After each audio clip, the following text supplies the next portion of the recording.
보이지 않는 그 길을 믿음으로 살아내는 성도님들이 되시길 바랍니다. 다 함께 사도신경으로 우리의 신앙을 고백하겠습니다. 전능하사 천지를 만드신 하나님 아버지를 내가 믿사오며 그 외아들 우리 주 예수 그리스도를 믿사오니 이는 성령으로 잉태하사 동정녀 마리아에게 나시고 본디오 빌라도에게 고난을 받으사 십자가에 못 박혀 죽으시고 장사한 지 사흘 만에 죽은 자 가운데서 다시 살아나시며 하늘에 오르사 전능하신 하나님 우편에 앉아 계시다가 저리로서 산 자와 죽은 자를 심판하러 오시리라. 성령을 믿사오며 거룩한 공회와 성도가 서로 교통하는 것과 죄를 사하여 주시는 것과 몸이 다시 사는 것과 영원히 사는 것을 믿사옵나이다. 아멘.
오늘 우리가 함께 나눌 말씀은 예레미야 46장 13절부터 18절입니다. 바벨론의 느부갓네살 왕이 와서 애굽 땅을 7일에 대하여 선지자 예레미야에게 이르신 여호와의 말씀이라. 너희는 애굽에 선포하며 믹돌과 놋과 다바네스에 선포하여 말하기를 너희는 굳건히 서서 준비하라. 네 사방이 칼에 삼키었느니라. 너희 장사들이 쓰러짐은 어찌함이냐. 그들이 서지 못함은 여호와께서 그들을 몰아내신 까닭이니라. 그가 많은 사람을 넘어지게 하심에 사람이 사람 위에 엎드러지며 이르되 일어나라. 우리가 포악한 칼을 피하여 우리 민족에게로 우리 고향으로 돌아가자 하도다. 그들이 그곳에서 부르짖기를 애굽의 바로왕이 망하였도다. 그가 기회를 놓쳤도다. 만군의 여호와라 일컫는 왕이 이르시되 나의 삶으로 맹세하노니 그가 과연 산들 중에 다볼같이 해변의 갈멜같이 오리라. 아멘. 반갑습니다. 오늘 예레미야 46장 13절부터 18절을 중심으로 고백이라는 주제의 말씀을 함께 나누겠습니다. 오늘 본문은 어제에 이어서 애굽을 향해서 주시는 하나님의 말씀이 이어지는 그런 본문입니다. 어제도 나누었지만 애굽은 자기들이 살기 위해서 전쟁을 했습니다. 그게 사회의 당연한 통념이 되면 남자들이 어느 정도 자란 후부터는 늘 전쟁 준비를 하고 그러면서 전쟁에 나가서 싸우는 것을 최고의 명예로 여기게 됩니다. 근데 전쟁이라는 게 뭐죠? 다른 사람을 죽이지 않으면 내가 죽는 구조입니다. 그러니까 내가 살기 위해서는 반드시 다른 사람을 죽여야 되는 겁니다. 다시 말해서 다른 사람을 죽이는 것이 애굽의 방식이었고 애굽의 목적이었다는 말입니다. 자기들이 살기 위해서 그렇게 한 거죠. 그러니까 전쟁이라는 방식보다도 사실 그게 굉장히 비인간적이고 너무나 잔인하다는 거를 그들이 왜 몰랐겠습니까? 그럼에도 불구하고 그 전쟁의 방식을 선택할 수밖에 없었던 그들의 믿음, 내가 다른 사람을 죽이지 않으면 나는 결국 죽고 말 거다라고 하는 그 믿음, 참 희한한 믿음인데요. 그 마음에 자리 잡고 있었던 하나님 없음이라는 믿음, 하나님 없음이 그 문제의 근원이었다는 거죠. 그래서 어제 말씀을 드릴 때 단지 전쟁이라는 방식에 대한 문제 제기가 아니었고 그렇게밖에 대응할 수 없었던 그들 속에 있는 믿음에 대한 문제 제기를 했던 거고 하나님께서도 죄라고 하실 때 언제나 그 속에 있는 믿음 없음, 하나님 없음에 대해서 죄라고 보신다고 말씀을 드렸습니다. 그래서 오늘 본문에서 말씀이 어떻게 이어집니까? 너희가 믿는 그 국방력, 그게 그들의 믿음이었거든요.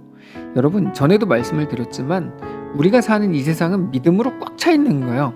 그 사람이 왜 그런 행동을 했을까라고 고민할 필요가 사실은 없어요. 그는 그렇게 믿기 때문이거든요. 그러니까 그가 그렇게 행동한 거는 그가 그렇게 믿기 때문인데 그가 그렇게 믿고 있다고 하는 그 믿음 없음을 안타까워하면서 그러므로 그를 위해 기도해야 되는 거지. 그 사람은 왜 그렇게 못났을까? 이걸 가지고 너무 오랫동안 이야기하는 거는 사실 조금 안타까운 일인 거죠. 어쨌든 너희가 믿는 그 국방력, 그 힘이라고 하는 건 힘이 믿음이 된 건데 그거는 반드시 금방 무너질 거고 그거는 철저히 무능한 거라고 말씀하시는 게 오늘 본문입니다. 13절입니다. 바빌론의 느부갓네살 왕이 와서 애굽 땅을 칠 일에 대하여 선지자 예레미야에게 이르신 여호와의 말씀이라. 너희는 애굽에 선포하며 믹돌과 눕과 다바네스에 선포하여 말하기를 너희는 굳건히 서서 준비하라. 내 사방이 칼에 삼키웠느니라. 자, 이 모든 일을 하나님께서 친히 행하실 것이기 때문에 애굽은 결국 완전히 들풀처럼 쓰러지게 된다는 거죠. 15절입니다. 너희 장사들이 쓰러지면 어찌함이냐. 장사들은 용사들이거든요. 고대의 용사들, 그렇게 강력하다고 알려진, 마치 저 사람은 신일지도 몰라, 이렇게까지 강력하다고 알려진 그들이 쓰러진다는 거죠. 그들이 서지 못하면 여호와께서 그들을 몰아내신 까닭이니라. 자, 그렇게 되면 그들은 어떻게 됩니까? 곧 자기들이 행하던 일, 대단한 사람이야, 저 사람 정말 용사야, 저 사람처럼 난 되고 싶어 라고 그 사람을 롤모델 삼고 계속 바라보던 그들, 그렇게 바라보던 그 일들, 자기들이 소망 삼던 일들이 얼마나 허무한 건지, 그게 마치 바람을 잡으려는 것과 같은 행위였다는 것을 비로소 알게 된다는 거예요. 그래서 다 그만두고 야, 우리 고향으로 돌아가자 라고 말하게 될 거라는 거죠. 16절입니다. 그가 많은 사람을 넘어지게 하심에 사람이 사람 위에 엎드러지며 이르되 일어나라, 우리가 포악한 칼을 피하여 우리 민족에게로 우리 고향으로 돌아가자 하도다. 그러면서 사람들은 이제 뭐라고 말합니까? 자기들의 완전히 신이었죠. 자기들의 왕이었던 바로에 대해서 바로가 이제 망했다, 그의 인생과 그의 이름도 다 끝났다 라고 말하게 된다는 겁니다. 17절. 그들이 그곳에서 부르짖기를 애굽의 바로 왕이 망하였도다. 그가 기회를 놓쳤도다. 여기 말하는 기회를 놓쳤다는 말은 그가 다 끝났다 이런 말이에요. 그는 이제 인생 종쳤다 이런 말입니다. 근데 이 모든 엄청난 변화들이 어떻게 해서 일어나게 되는 겁니까? 이 모든 것은 단 하나, 오직 하나님의 행하심으로만 완성될 수 있는 거죠. 18절입니다.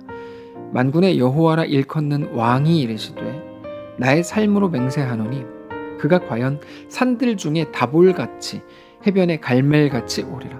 그러니까 대단한 나라들이 막 일어나가지고 애굽보다 더 강력하고 대단한 첨단 무기로 그렇게 혁명을 일으켜가지고 비로소 애굽이 무너지고 이게 아니고 여러분 하나님의 말씀을 잘 보시면 굉장히 단순합니다.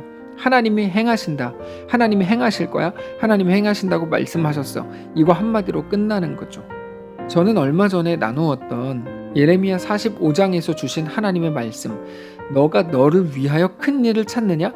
그거를 찾지 말라. 이 말씀이 계속해서 가슴에 남았습니다. 그 말씀은 바룩에게 주신 말씀이었는데 바룩은 제대로 살아보겠다고 발버둥치는 그리스도인이라고 말씀을 드렸죠.